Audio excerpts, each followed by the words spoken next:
licks and the sweet banjo sound. Kevin Thompson leads the way, teacher and preacher too. With a men's quartet, the harmonies ring true. Gather around the mic, let's find our way, singing praises, strumming banjo strings all day. Amputated Baptist Podcast, where we all belong. Join the harmony, let it carry us along.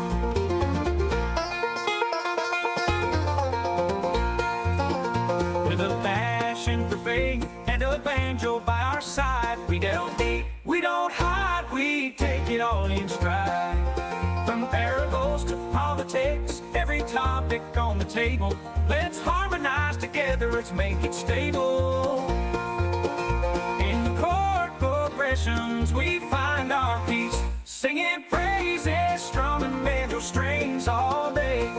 Amputated Baptist Podcast, where we all belong. Join the harmony, let it carry us along. Theology, politics, and a little bit of banjo. You're listening to the Amputated Baptist Podcast. And now, here is your host, the Amputated Baptist himself, Kevin Thompson. All right, hello, welcome back to the podcast. Now, I love having candidates on our podcast, and I love this particular candidate that we have here today. So, Dr. David King, this is the first time on our podcast, so welcome to the Amputated Baptist Podcast. Thanks for having me, sir. I'm excited about it. Now, this is your first time on the podcast, but this is not our first time meeting. In fact, we just met a couple of weeks ago out in Whitewater at a campaign stop there. And years before that, back in, I think it was 2010, if I remember correctly, you were running for Secretary of State. Yes. And we had first run into each other at a Tea Party meeting we were both speaking at, and you blew me away with your speech. And I asked you to come and talk to the students at my school here in Beloit, and you came and you blew the house down there too. And so it's a great honor to have you on this podcast, and I can't believe it's been this long till I've actually had you on this podcast. So my apologies there. I should have had you much sooner than this. It's all good, sir. It's all good. It's in God's timing. Yes, absolutely. So now you're in the hot seat with me. And, you know, they pay me those multi-million dollar podcast host bucks to ask the tough questions.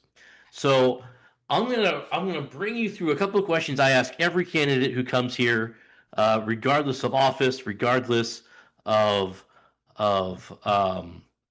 whether I know them or not. So, because I want our listeners to know this. So, number one, I always say that there's a difference between guys like you and guys like me.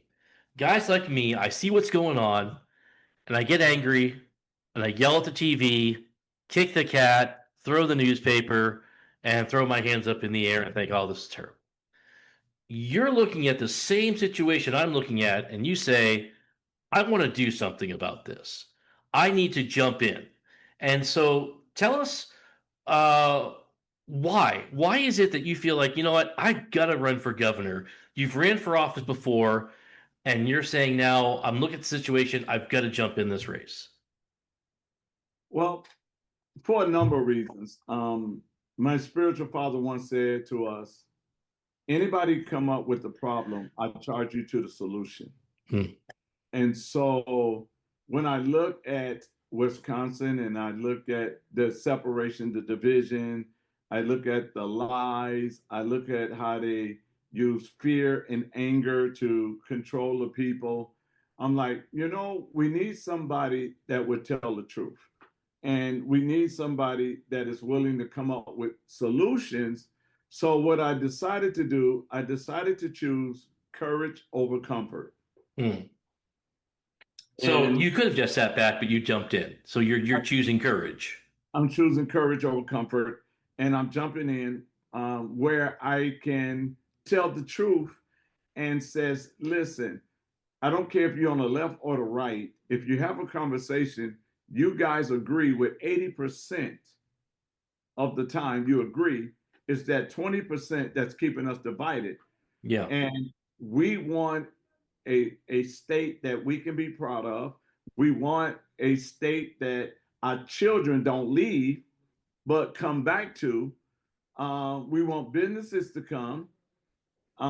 We want families to be stronger and more self sufficient. We want our farmers to have everything they need, even with health care and everything that they can pass down the farm to the next generation. And the only way we're going to do that is stop pointing fingers and come to the table with Yeah. solutions to make it a better place. Well, let's explore that a little more. I have some other questions I want to get to. But this, I think, where you and I are most alike. Uh, we probably agree when it comes to your average Wisconsinite, we probably agree on a lot more than we disagree with. Though you wouldn't know that from social media, you wouldn't know that from watching the news, you wouldn't watch that on Fox or CNN or whatever. You'd see polarization. You see what drives me nuts is if you're a Democrat, the Republicans are the enemy, and if you're a Republican, the Democrats are the enemy. There's seemingly no middle ground, but that's out there in the real world. I work with people who are independent, who are libertarian, who are Democrat, who are Republican, and these are normal, everyday people who have families, who have lives, who are made in the image of God, and somehow I'm taught that I'm supposed to hate that person. And you're coming along and saying it doesn't have to be that way. Right. And I look at it like this. Let's take a Packer fan and a Bear fan. Yeah. Packers hate Bears, Bears hate Packers. But the two fans can agree on one thing. They love football. So why can't we talk football? Because the only 10% is my team is the Packers, your team is the Bears. Right. Let's talk football. Let's talk about the rules of football. Let's talk about who benefit on the football. Let's talk about how we love taking our family to the game. And Bear fans and Packer fans love to be out there in the cold. So we can have a great conversation on football, even though we disagree with which team it is. And here's the thing about it. We can sit next to each other at the football game. Right. And scream and holler. But we can't sit next to each other in a restaurant only because they put that stigma Democrat Republican.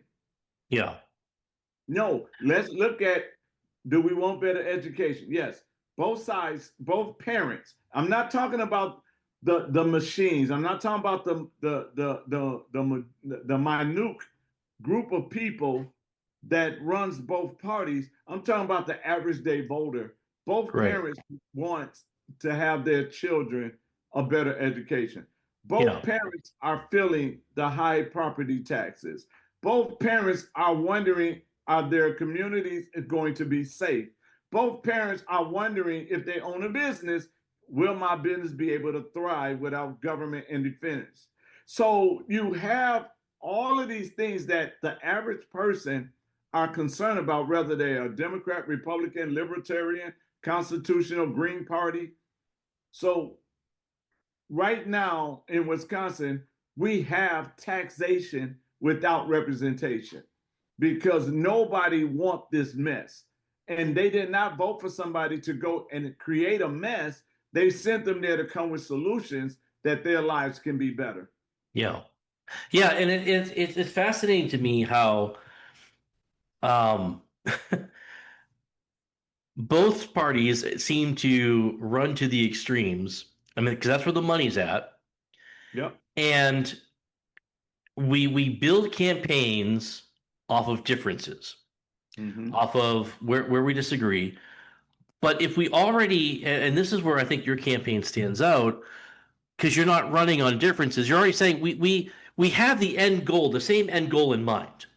Yep. Now, how we get there may be debatable, But if we had that, if we put that our political debate in that context, that we're all wanting to go to the same direction, but you might have one route, might have another route.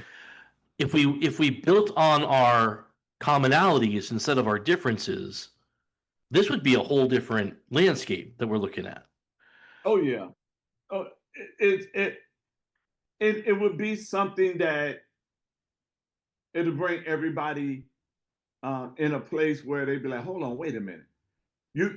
I give an example. You see in other states right now where they're fighting over the mapping and how the map is going. Well, I got a solution for that. Vote for the individual and not the party, and you ain't got to worry about that. Yeah.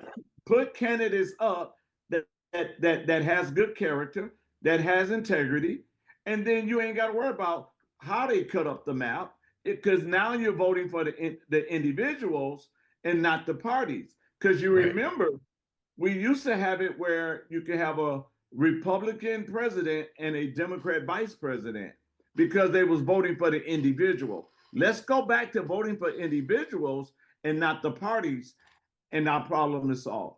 Yeah, I mean, guys like George Washington warned us against what would happen with the formation of political parties.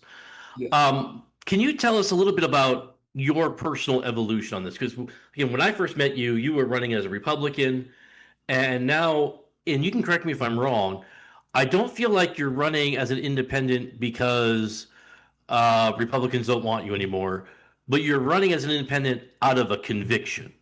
Yes.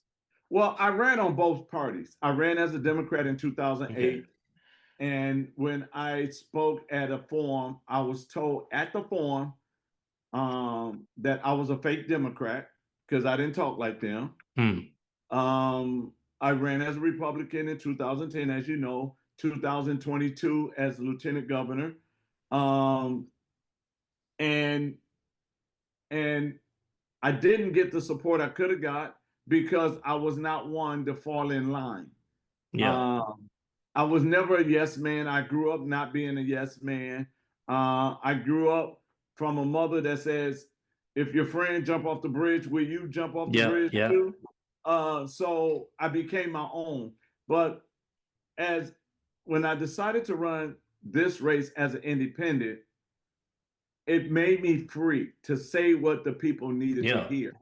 Because if you run as a Republican, you can't say what you really need to say because they have a agenda that they want you to speak on, and you don't answer certain questions. Same thing with the Democrat Party. But for me being the candidate for the people, and it's more of, let me tell you, let's take a look at what's going on. Let's look at the education system that's going to make all of our children successful. See, those are the things that they don't want to talk about. So you don't have there's no party chairman emailing you with talking points and what your position already is before you're asked. Oh, no. I'm free to be me. I'm free to tell, and I always tell the people, I never tell you what you want to hear, but I will tell you what you need to hear. Yeah. And if we really go back and we look at everything, neither party has been loyal to the people, but they want the people to be loyal to them. Oh, that's 100% true. That's 100% true. Let me ask you this. When it comes to, okay, you are a person of conviction, you're a person of principle. To what degree do you balance that with, I'm going to tell you the truth, I'm going to tell you not just what you want to hear, but what you need to hear. How do you balance that with, I want to listen to what the people have to say? Because when you listen to the people, you get an opportunity to tell them the truth. Because you got both sides won't tell the truth. They just blame each other. And this is why they're trying to pass bills that they know that's going to get vetoed, so it'll look like they're working. Right. And so for me, as an independent, you have people on the left that want to address social issues, right? I want to address social issues where families will be more self-sufficient. I don't want to give out handouts, but I do want to give hand-ups. I want you to be able to swim or sink. But I want you to have that opportunity. And if we give that opportunity, to the people that's on the left that's looking for answers for the social issues, then I can give the people on the right what they want, which is a smaller government, stop the wasteful spending, right? And we don't have to raise taxes up. But and now both sides are getting what they want, but they're getting it. How should I say this? They're getting it with solutions. All right. They're not just. It's not just a slogan for the campaign. All the time we hear Republicans say we're going to lower your taxes, we're going to shrink government. It never happens. Right. All the time the Democrats say, oh, we're going to take care of you socially so your family can have this and this and this. It never happens. So because it never happens, we got taxation without representation. Yeah. So now we have a candidate that is saying, you want this fixed? Okay, this is how we fix it. And I give you an example.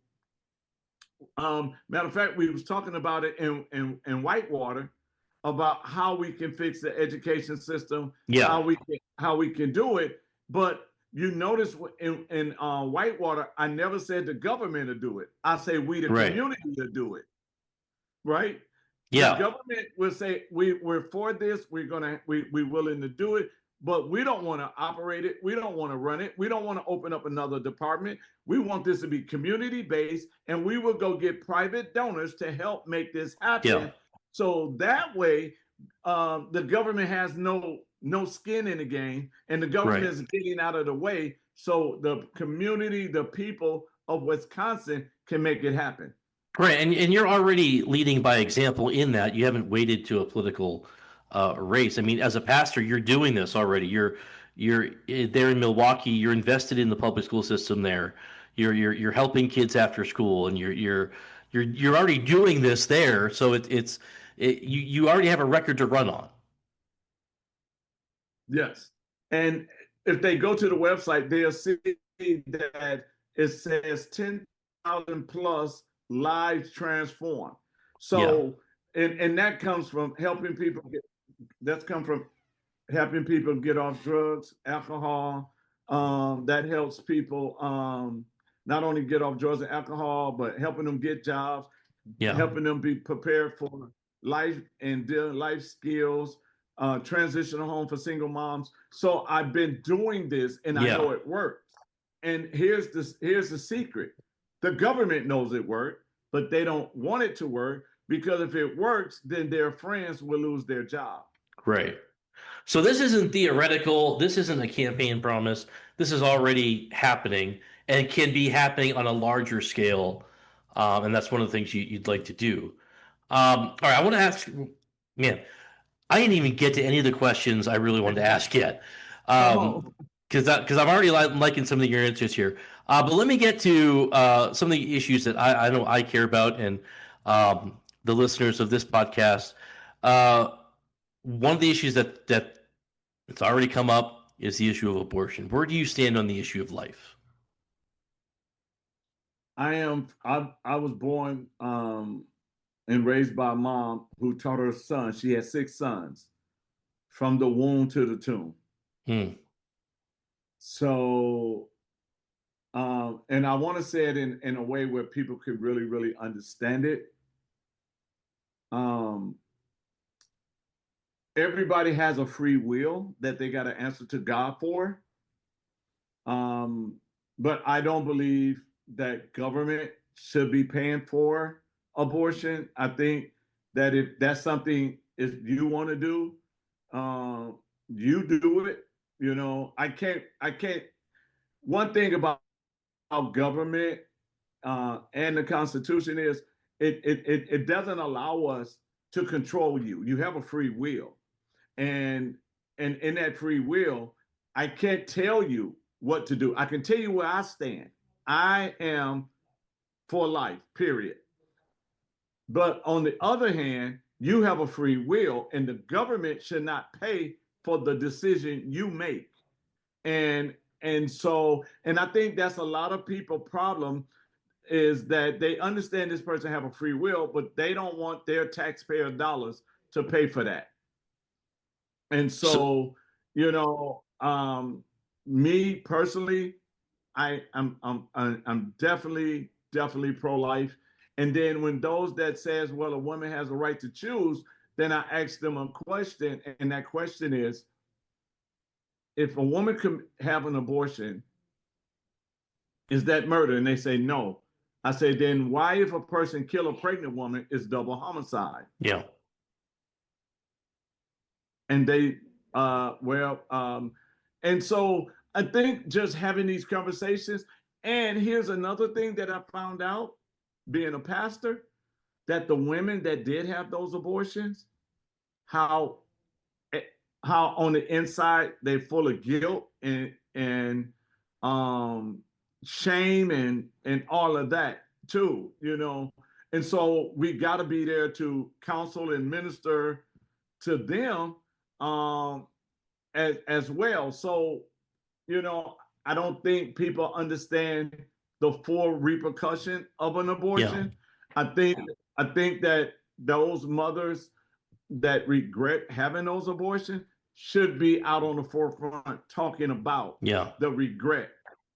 You know what I mean? Yeah. I mean, because we can't say, I mean, it's already in law. We know it ain't going nowhere. It's already in law. And you're not going to get a lot of people to go in and say, oh, we're going to take it out of law. But what we can do is says, okay, no taxpayer money going to that right there. Yeah. But also get them in front of people who regret having an abortion. Yeah. That's what they do to people that's driving drunk, right? They put somebody in front of them that either killed somebody while they was drunk driving, to make people think about, this is something you really don't want to do. So if you're going to have choice, make it an informed choice. Yes. And the thing about it is, I was one of those that when they tried to force me to take the vaccine, and I told them, no, it's my choice if I want to do that. Now they had a problem with me wanting to choose. Yeah. And what makes it so bad is the same people that was hollering, my body, my choice. Right. So so when you get into these debates and these arguments over something, why not just have a serious conversation and says, okay, wait a minute, we got to look at this thing from the Constitution. And the government should never override a decision of anybody, but the government should not also pay for your decision as well. Well, I think one of the things that we can do, and I'm all for people on this, but no, I'm very pro-life. I'm for abolishing abortion. That's realistically not going to happen right now. Right. But what we can do, and where my Democrat friends and I can agree on, is we can work together to reduce the perceived need for an abortion, to support a mother who finds herself pregnant, maybe with an unwanted child, or maybe through rape or whatever other horrible circumstance. We can provide services, and we can provide care and, if necessary, even expenditures to reduce the need to, at least they can say, all right, if I want to keep this child, I feel like I have that option, to where, again, it's going to be truly a matter of choice and not just, I feel like I have to do this. Right. And I'm so glad you put it that way, because one of the things that we all have to understand and realize is it is a choice. And in that choice, but before I make that choice, I got to look at it and say, you know what? Is there options? There might be a family that can't have children. You know, I can't afford to have a child. Let me give this to this loving family. Let me vet this family, and let me, you know, be a blessing to that family, because this child has an assignment. God would not send a child to earth if it didn't have an assignment. And so let me have this option. Let us connect them through community outreach, right, where the child can get adopted. But that family will go on the side of this mother through the whole pregnancy, making sure that she's taken care of, making sure she got what she needs, and then the exchange after the child is born. And let me say to those who are listening, if you find yourself in that position, let me assure you, those options do exist. One of the arguments that irritates me the most from the pro-choice side is that you're not really pro-life, you're just pro-birth. Well, I'm speaking as a dad who adopted 4 boys. Um, I don't know how much more pro-life I can be. And in all the foster care classes I've taken, I was surrounded by fellow evangelical Christians. I'm sure as a pastor, you can speak to that as well. And we have we can encourage more adoption. We can encourage more churches to get involved in the foster care system, and we can make changes. I mean, there absolutely needs to be changes in the foster care system. But well, Dr. King, man, we are already out of time, and I haven't even gotten to some of the questions I wanted to get to. But maybe you'll come back on the podcast sometime, and we can do a part 2 of this at some point. Anytime you want me, I would love to be back. All right, Dr. King, tell us what's your website? How can we find out more about your campaign? You can go to King, King, for FOR, Governor, GOVERNOR.com.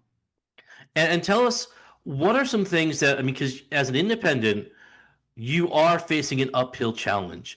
What can people do besides just voting? We want people to vote. Besides voting, how can people support your campaign? I'm still looking for captains in a couple of more counties.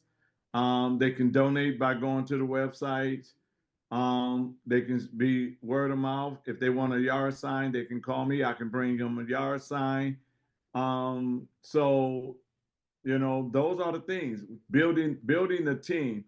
But let me say this, it's really not an uphill battle. Both parties want you to think it's an uphill battle. But when you have 890,000 voters that did not vote in the last governor's race. Yeah.